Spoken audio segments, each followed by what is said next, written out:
Hello विद्यार्थी मित्रों, आज मैं 11वीं कॉमर्स स्टेट में सेक्शन बी की थियरी इस वीडियो में लेकर आई हूँ।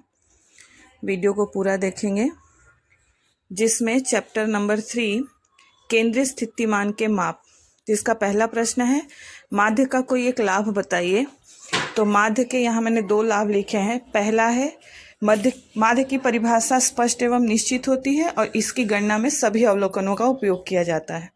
दूसरा प्रश्न है यदि अवलोकन का महत्व भिन्न भिन्न हो तो कौन से औसत का उपयोग करना चाहिए। तो यदि अवलोकन का महत्व भिन्न भिन्न हो तो भारित माध्य का उपयोग करना चाहिए।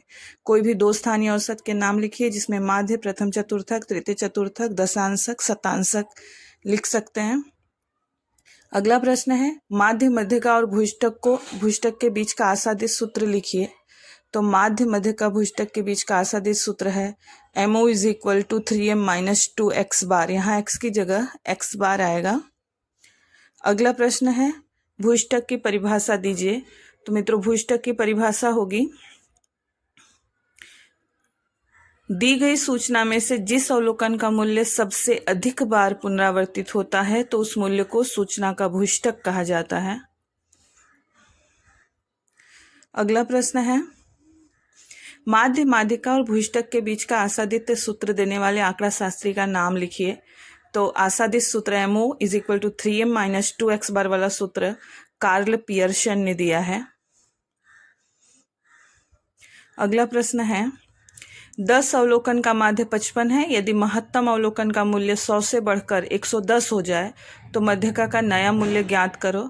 तो मध्यिका का नया मूल्य विद्यार्थी 55 ही रहेगा, क्योंकि मध्यिका पर अंतिम अवलोकन का प्रभाव नहीं होता है। चाहे अवलोकन बढ़ाए जाए या घटाए जाए, अंतिम अवलोकनों पर प्रभाव नहीं होता है जोड़ घटाव का। चौथा लेसन है अपकिरण के माप। अब यहाँ श्रेष्ठ गलती से चैप्टर का नाम है अपकिरण के माप, जिसमें पहला प्रश्न है विस्तार की परिभाषा लिखिए। तो विस्तार की परिभाषा होगी सूचना के सबसे बड़े अवलोकन और सबसे छोटे अवलोकन के अंतर को विस्तार कहते हैं और विद्यार्थी विस्तार को R द्वारा दर्शाया जाता है, कैपिटल R से दर्शाया जाता है। चतुर्थक विचलन की परिभाषा दीजिए। तो चतुर्थक विचलन की परिभाषा होगी सूचना के तृतीय चतुर्थक और प्रथम चतुर्थक के अंतर को 2 से भाग देने पर प्राप्त अंक को चतुर्थक विचलन कहा जाता है और चतुर्थक विचलन को QD द्वारा दर्शाया जाता है। चतुर्थक विचलन के ही सापेक्ष माप को हम चतुर्थक विचलनांक कहते हैं, जिसे QDC द्वारा दर्शाया जाता है। अगला प्रश्न है 2 या उससे अधिक समूह की उसके चलन के संदर्भ में तुलना करने के लिए अपकिरण के कौन से प्रकार के मापों का उपयोग होता है। तो जिसका आंसर होगा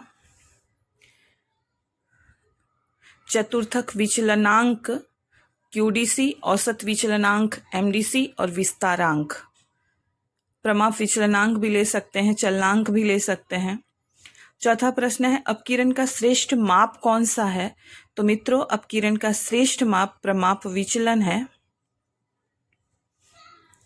ये सभी प्रश्न 11वीं कॉमर्स गुजरात बोर्ड की बुक सेक्शन बी की थियरी है, जो कि सभी विद्यार्थियों को इम्पोर्टेंट होगी, कॉमर्स वाले बच्चों को। अगला प्रश्न है यदि 10 विद्यार्थियों की ऊंचाई सेंटीमीटर में दी गई हो तो उसके विचरण की इकाई क्या होगी। तो बेटा, उसके विचरण की इकाई सेंटीमीटर का स्क्वायर यानी कि वर्ग, सेंटीमीटर का वर्ग उसकी इकाई बनेगी। वीडियो को पूरा देखने के लिए thank you so much. Like करें, सब्सक्राइब करें और शेयर करें। Thank you so much.